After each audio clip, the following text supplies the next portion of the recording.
Coming up today on The Fit Mess. I think the biggest part is understanding the therapeutic use of psychedelics. As long as people go into therapy with the right expectations that it is work on the front end and it is work during the integration on the back end, I think people will be surprised at the amount of healing that can happen. That's Jill Sitnick. She's the author of Rescuing Jill. Today, we'll talk to her about why she says MDMA and magic mushrooms healed her childhood trauma-induced PTSD. But first, I'm Jeremy. And I'm Zach. We've spent years pushing ourselves to learn more about our own physical, emotional, and mental health, and picked up a few coaching certificates along the way. But really, we're two guys who got sick of our own shit and started making changes to be healthier, happier, and live more meaningful lives. And each week, we talk to world-class experts with advice to help you do the same. You know, Jeremy, I think the universe is really inspiring to make sure I know as much about this stuff as possible, because it's just really been coming up a lot lately. I've been having a lot of conversations about it. I've been doing a lot of research about it. And the one thing that keeps making me mad or really making me question the system, I know there are medications on the market and drug companies that are making millions and probably billions of dollars on drugs that can help us in this way. But I keep reading about like the healing power of MDMA and magic mushrooms and how one small microdose might be enough to reset you for a good year. And there's no money to be made on that. So what's happening? Why are we not hearing more about this? Why do the drug companies don't want us to know about it? It's been very interesting researching this lately, and I'm on the verge of going, I need to experience this myself. This is something that actually you're going to hear more about in the interview that's coming up, is the powers that be behind the pharmaceutical industry and how they, on one hand, as you'll hear, the insurance companies might actually benefit from paying for fewer medications for more people. So I think that's a very interesting area to explore here. But like you, this is something that just keeps sort of showing up as a blip on the radar. The more that you sort of look into how to deal with mental health issues, the magic mushrooms, the MDMA, all these things that have been shoved back in a corner and made illegal and stigmatized and everything for decades, is really starting to bubble up to the mainstream and is, I think, on the verge of actually becoming a legal and prescribable medication to treat these issues.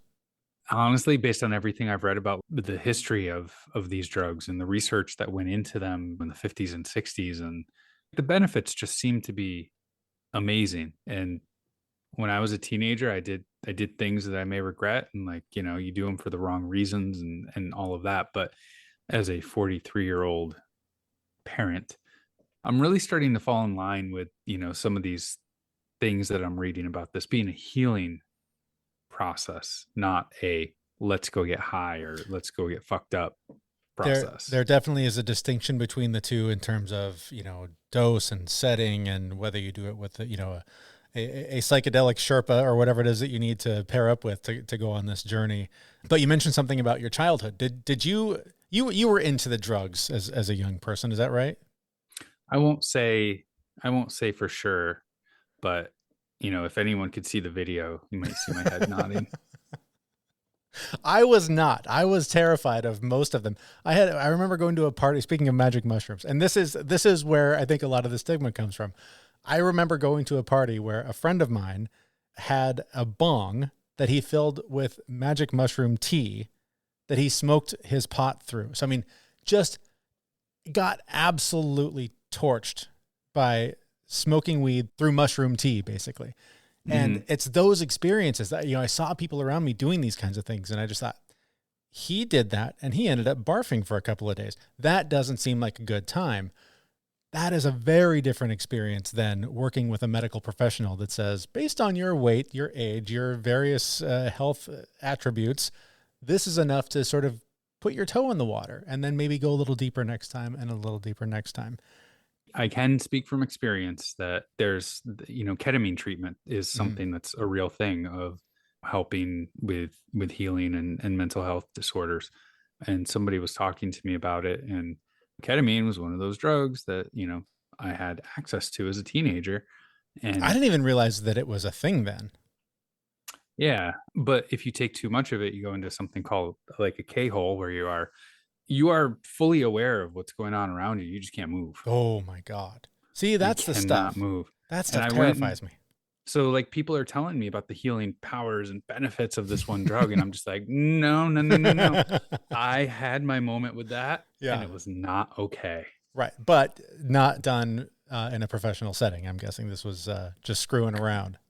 It was more than screwing around, but yeah, no professional setting. Nobody knew what was going on. Nobody knew what they were doing. And yeah, no, and I am, swinging back the other way of like, okay, let me take a look at this. I know that my experience won't be the same. And I was traumatized by a couple of experiences that I had as a slightly dumber young person. Yeah.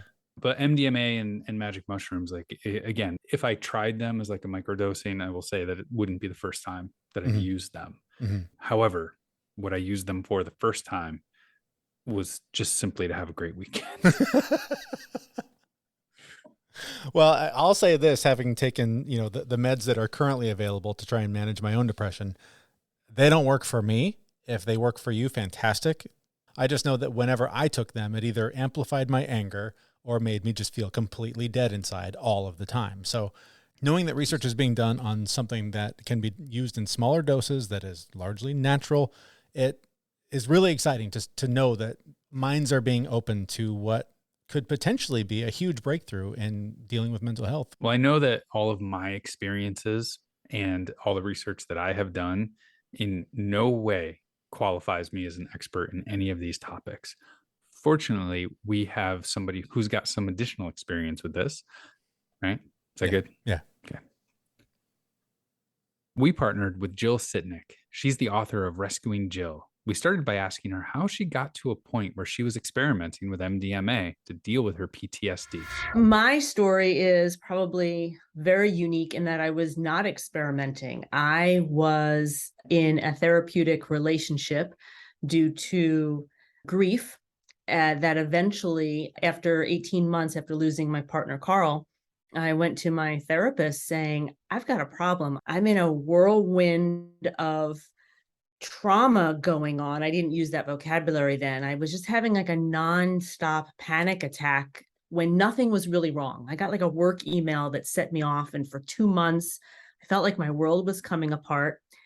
And she shifted our focus from grief to figuring out what the heck my body was trying to say.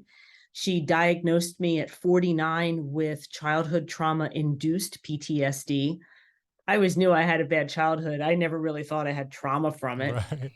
And luckily, she has been working in this space.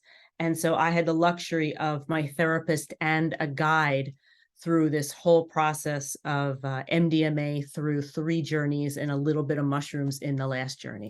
I have so many questions about all of that. Before we get to that, I'm curious, what other modalities did you try? Did you do other things to try and alleviate that PTSD? I mean, it sounds like talk therapy was part of it, but anything else you had tried? I was, you know what, I talk in the book about one door closes and another door opens. I mean, this was my therapist to help me through grief. I just happened to get, in my opinion, very lucky that I was symptomatic at a time that she was still available to chat. I did not know I had PTSD. If you had talked to me before that diagnosis, I would have just said, yeah, I kind of have some anxiety, but I never would have attributed it to my upbringing, because in my opinion, at the time, which is what a lot of trauma people do, people had way worse backgrounds than I did. Come on. Yeah. Yeah. So no, I did not. There was not any, other than, a couple of months of talk therapy where I was not making one bit of progress. That was really it. So how does that conversation turn from traditional talk therapy to, hey, here's something you should try? Very, very lightly. Yes, very delicately, yes, because there are legal matters that we'll get to as well. I want to find out more about that. But yeah, tell me about that conversation. That conversation was very kind in that the first conversation, I read the book, The Body Keeps a Score by Bessel Dinver Kolk. I always mess up his name. I'm so sorry. The Body Keeps a Score is a great book. That's how I saw that I actually had a problem and could come to that diagnosis. And then the conversation shifted to work at maps.org, maps.org, and Johns Hopkins. So I didn't have any sort of, hey, let's just try this drug tomorrow kind of conversation. Mhm. It was, I want to introduce you to the research that's going on. There's a lot of positive aspects. I have access to researchers and medical people. And is this something you want to think about? Go home, do your research, and come back to me. She had already screened me. I didn't have any schizophrenia in my family. Mhm. So we didn't think that there would be any physical danger for going this route. And we're talking specifically about MDMA is what was discussed and researched. What, for Yes. someone listening to this, what does that mean? What is MDMA? MDMA is a synthetic product, early 1900s. Wikipedia has different people attributed to doing different, Sure. developing it. It is most commonly on the street known as ecstasy, party drug. I want to be very clear. I had medical grade MDMA delivered to me via medical people Mhm. under controlled circumstances, my weight and dosage and things of that sort. It is not the traditional psychedelic that people think of in terms of creating visuals and things of that sort. One of the reasons why it's a party drug is that it makes you feel good. It releases kind of the stress on your body. And for me specifically in PTSD patients, it allows the body to relax and not always be in that fight and flight mode that the trauma memories have created in our system. And so I've got a lot of analogies that kind of explain how MDMA works, but that's the most scientific you're going to Sure. get from No, it. that's great. I'm no scientist. There's no lab coats in my house. So I guess, somebody who's maybe skeptical of this, doubts that this is a legitimate treatment, they're hearing this and they're going, so you're stressed out, you get high, you feel good. Makes sense. Research done, right? Like, why is it more than that? Why is it not just a glass of wine on a Friday that just relaxes you and chills you out? Why is it different? That's a phenomenal question. That's a great question because I didn't know anything about this therapy before this. So first of all, PTSD is not just anxiety. PTSD is the inability to move forward in a lot of ways. I was actually borderline suicidal, and for no real reason other than trauma speaking up. So let me differentiate that. Number two, the biggest question that I've gotten is, well, what actually happened when you were dosed with MDMA? And what's interesting is that you go into the therapy with intentions. I'm tired of being afraid of the future. I want to stop being afraid of everything. The universe is after me. Those were kind of my opening intentions on my first journey.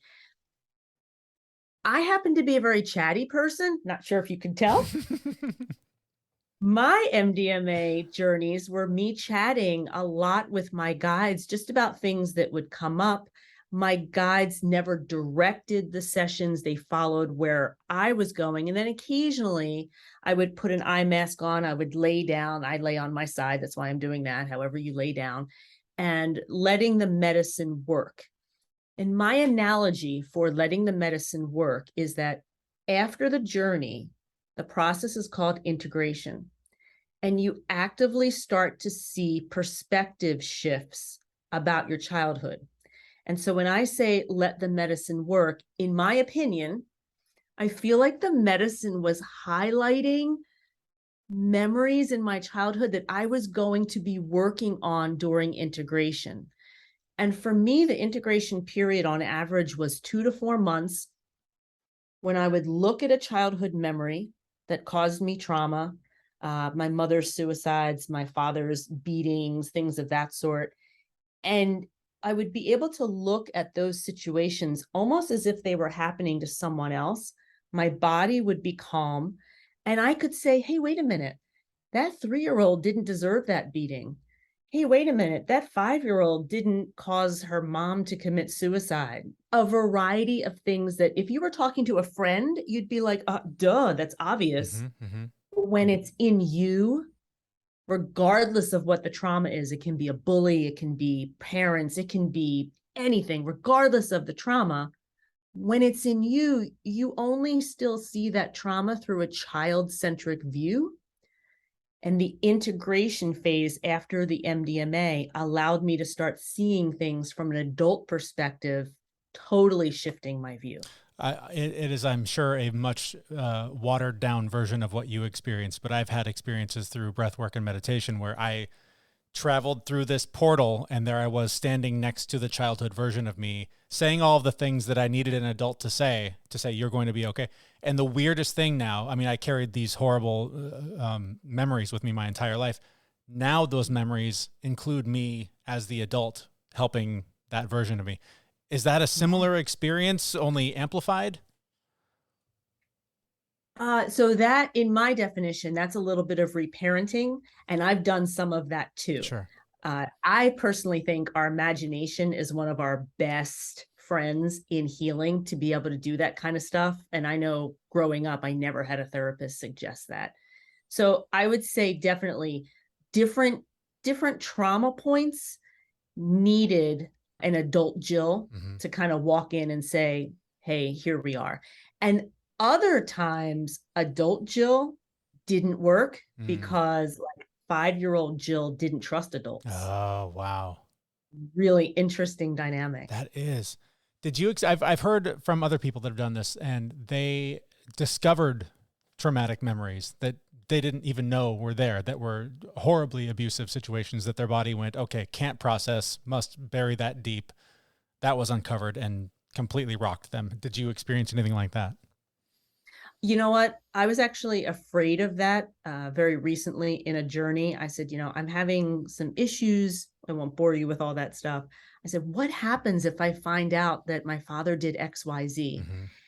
And my guide and therapist just did that, just talked me through, well, what would happen. And so I haven't had that situation. But what I can say is that under MDMA, I didn't know that I had like an inner 5-year-old kind of suffering. That's where the PTSD came from. So I totally get when people say, all of a sudden, I now know something that happened that I had just totally shut down before. Yeah. Get it. Like, I get how that can happen. So you experienced MDMA, and that was 2 of the journeys, and the third was psilocybin. Is that correct? So I really struggle with getting into my body. So first journey, MDMA, second journey, MDMA, third journey, the pre-work to the journey was me having a nightmare about 5-year-old Jill not being able to get out of my childhood house. Door was gone. Wow. So we had talked before the journey. My guide had said, we might get into a situation where we really need to restructure your thought patterns about that time. Would you have any problem if we introduced psilocybin? At that point, I was like, no, you guys, you can have my brain, right. Whatever. And so we had MDMA, calmed my body down, realized in my head I had this 5-year-old girl stuck in my childhood bedroom and she was not leaving. And that's when we used probably a very small dose of mushrooms. I don't know the dosage, but sure. Probably very small, because that part of the journey was only about an hour and a half. Okay. And with their help and kind of going into the medicine, putting my eye mask on, I was actually able to disintegrate my childhood home and be free sitting in a garden. So there are certain times that I think it's really appropriate when there's just a huge trauma point that needs to kind of be dismantled, maybe is the best word. And that, I guess that's one of my questions too, is this is something that doing a show like this, being in circles that I'm in, this keeps coming up, and I'm taking it as a sign as, hey dummy, go give it a try, see if it fixes all the stuff. And so I got to do this. I'm very interested in trying this, but like a lot of people, it scares the shit out of me, right? Like all I've heard is, the walls melt, you freak out, your ego dissolves, you're barfing in a bucket, and it's just this crazy thing. But there's somebody there going, no, it's going to be all right. Hang on, man. It's going to get weird, but you're going to be okay. So help me understand why I should not be terrified. Okay, so let's talk about first of all a therapeutic Yes. dose and environment versus a party environment. Yes. So MDMA did not make me nauseated or I didn't throw up. No bodily functions went crazy. Okay, good. So that's a good Yes. thing. Number That's two, that would be a traumatic experience on its own that you would need to then do another trip to get over, and it'd be embarrassing and the whole thing. well, we've all heard so much about an ayahuasca journey, which I Yes. have not taken. Right. And I had this, I was like, oh, are all psychedelics like that? Am I going to be running to the bathroom? And my therapist calmed me down and said, no, that's not MDMA does not really cause that physicality. Okay. Number one. Number two, appropriate dosage does not cause that physicality. Number three, mushrooms. There's a huge, in my opinion, there is a huge difference in a journey that's like a 2 gram to 3 gram. 3 grams even pretty high. The walls melting, ego disillusion is a 5 gram Oh, wow. Okay. journey. I have never taken a 5 gram journey. I've never come close to that. I know a lot of in the news, they're talking about psilocybin and alcoholism. I know a couple of people who on their own have just taken a 4 to 5 gram journey with loved ones with them to keep them safe. And that was super eye-opening. But I would say there is absolutely no harm in going small when you first want to get started to understand what it's like. Heck, you can microdose just to get a sense. In this kind of therapy, there's no reason to jump into the deep end. It's very cool to kind of step by step into the water, is my opinion. Sure. So I've obviously expressed that there's a stigma around this in my head and what I've experienced. I think that stigma is largely fueled by the legality of these kinds of drugs. Yep. I mean, it's brave of you to come on to podcasts and say, I've done this. It's awesome. I mean, this is something, it's not legal, right? I mean, you could potentially get in trouble for using illegal substances.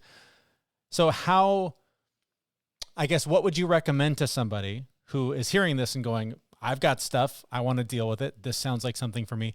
What is the legally safe advice that you can give that person? Yeah. So the legal way. So first of all, this is not fringe anymore. MAPS.org is actually working with the FDA. Mm-hmm. They are going to be finishing up their phase 3 clinical trials. And you don't get to phase 3 clinical trials if stuff isn't working in phase 1 and phase 2. And so the anticipated legalization of MDMA for PTSD as a therapy, we're anticipating sometime 2023, assuming everything's working, because the FDA is in lockstep with MAPS. There's no surprise here. Mm-hmm. It's a breakthrough therapy designation. If you feel like you can't wait, you can go to the MAPS.org website and see what clinical trials they are offering. If you feel like you're a PTSD person, if you feel like you're a depressed person, the ketamine clinics are all around. I would just be a really strong shopper and make sure it's exactly what you want, because we all have different opinions about what should be done in person and what can be done virtually. I have zero opinions about that. That's not my world.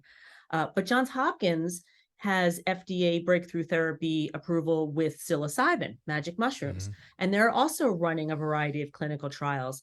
And we're seeing, if you do start, I call it doing the Google. If you do start doing the Google, you're going to see a number of clinical trials through other agencies, because to be quite candid, the investor space is like ramping up big time. So if you're super motivated right now, you can do some research and try to get into a clinical trial.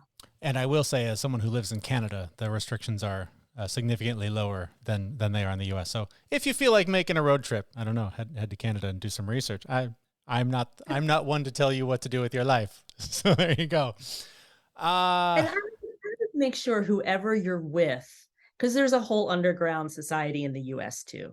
Most people that I've heard, experienced, it's been super pleasant. People have been wonderful guides. Just make sure you're with someone you trust and if you really want to do that kind of work, because it's really important. That was something I wanted to get to, was sort of the setting of this. Again, you're not at a party, nobody's doing keg stands. It's not that environment. So what is sort of the ideal setting for somebody? I mean, I guess I suppose that's individual to whatever someone needs, but maybe what was your ideal setting for doing this?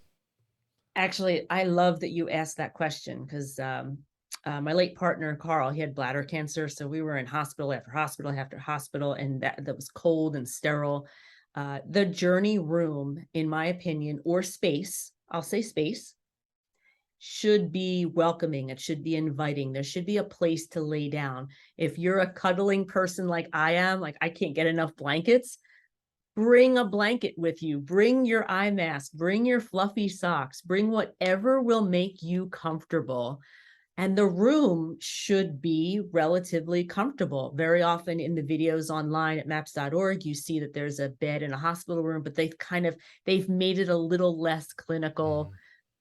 If you happen to be outside with someone, I've heard of that too. Whatever it is, make sure you're comfortable with the space. And my advice is bring anything with you. I always make fun that, like, I've got my little backpack. Bring anything with you that will make you comfortable. That really helps me. So take that advice for what it's worth. And how important is your intention going into it? I mean, obviously it's going to help you unlock the things that you go into with the intention, but I know for me, with the various spiritual things that I've done, the more I just walk in and go, just show me the way, and I'm in for the ride. The deeper I go, the more I learn, the more I grow from that experience. If I walk in going, this looks like a bunch of horse crap, then I don't get as much out of it. So, I mean, is that a fair assessment of this? Should you walk into it with an open mind? Does it make a difference? I think you're spot on.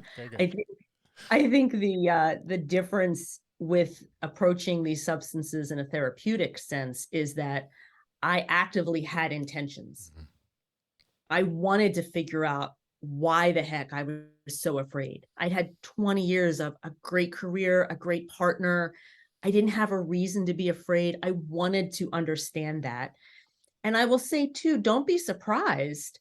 I just recently had a journey where I had a certain set of intentions, and no one is more surprised than I am at the integration that is totally leading me down a different path that consciously I never would have put together this intention and this kind of healing. Oh, wow. So go in with whatever focus, whatever intention, whatever your goal.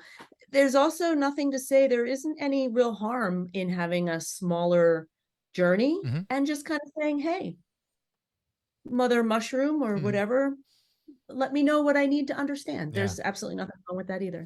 That's just not therapeutic in the way that I did it through my doctors. So speaking of therapeutic dosing, I've talked to other people that say you will never see these drugs legalized because of the, big pharma is going to go, well, what are we going to get people to take every day if there's something they can take once a year that does the same thing?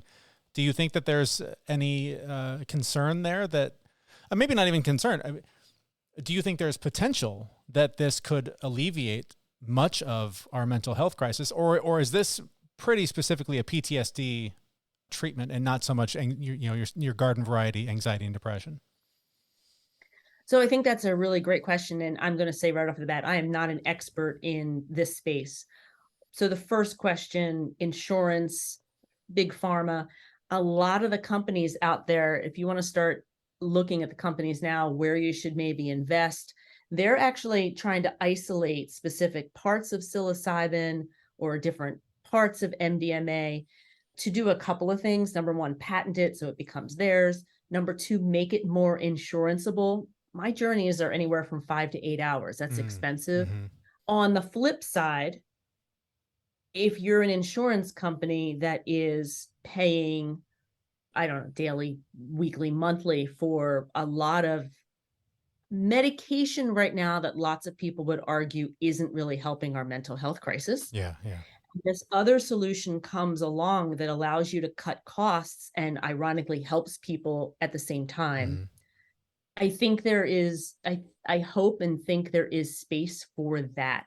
A 10-hour total journey or a 20-hour process. I mean, I had 3 journeys over the course of a year, and I no longer qualify for a PTSD diagnosis. I don't know what insurance company wouldn't kind of say, hey, that can save us money. Yeah, good point. Sort of along those same lines, you mentioned schizophrenia diagnoses. Those are maybe people that should stay away from this. Anybody else who should steer clear of this from what you've heard or what you've read that is not beneficial? Yeah, I don't know the definition of psychosis. Schizophrenia and psychosis are the two phrases I've heard the most. Those populations should stay away from psychedelics. Okay. So please get screened before you do anything. You mentioned the 3 journeys initially that got you to basically better. Fair? Yep. Since then, is there maintenance? Do you still do it occasionally? How does that work? Oh my gosh. So I wound up making friends with a couple of other folks who've also gone through the therapy. And I had kind of had in my mind that, I was cured of that part and everything else was talk therapy. Yeah. My therapist and my guide have been wonderful. I've had 2 journeys since, practically a year apart. So it's definitely not something I do very often. I try to go in with a lot of intention. I will say that once a trauma victim starts unraveling the onion, there's some more layers that you maybe don't anticipate. And you can't get to that base layer without doing the top work. So I don't know how many journeys are ahead of me. I think a few more, but even still, I'm not going to talk therapy every single week. It's definitely it's definitely a modality that I appreciate. I think the biggest part is understanding the therapeutic use of psychedelics. There's a ton of research going on. The ball is already rolling. I would be shocked if it isn't legal in a year or 2. And as long as people go into therapy with the right expectations that it is work on the front end and it is work during the integration on the back end, I think people will be surprised at the amount of healing that can happen. And where can we learn more about you? And you've mentioned the MAPS website, but your work, your book, where can we learn about you and any other resources you want to offer folks? I am jillsitnick.com, super easy. This is my book, Rescuing Jill. It's a quick read. I basically walk you through the year of going through the journeys.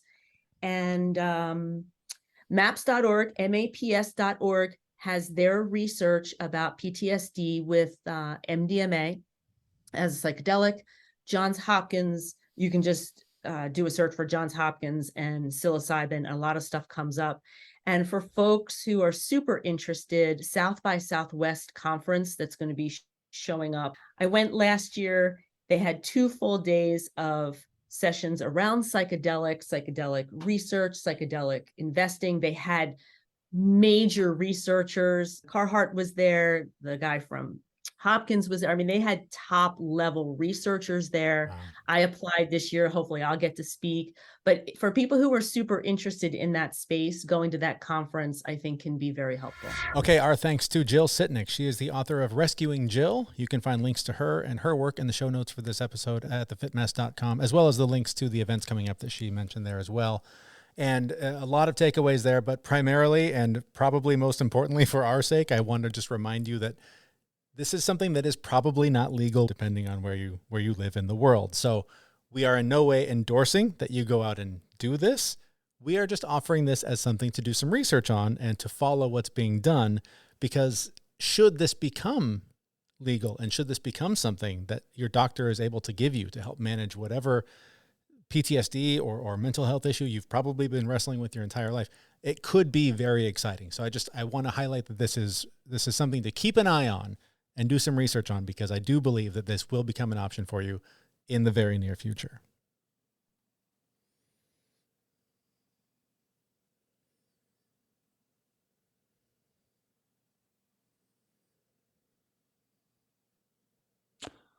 And with any therapy modality, it really helps to go in with an open mind and really let go of resistance and past beliefs. I mean, I talked about at the beginning of the show some of the experiences that I've had with these things that are rather negative and have scared me from wanting to do this again.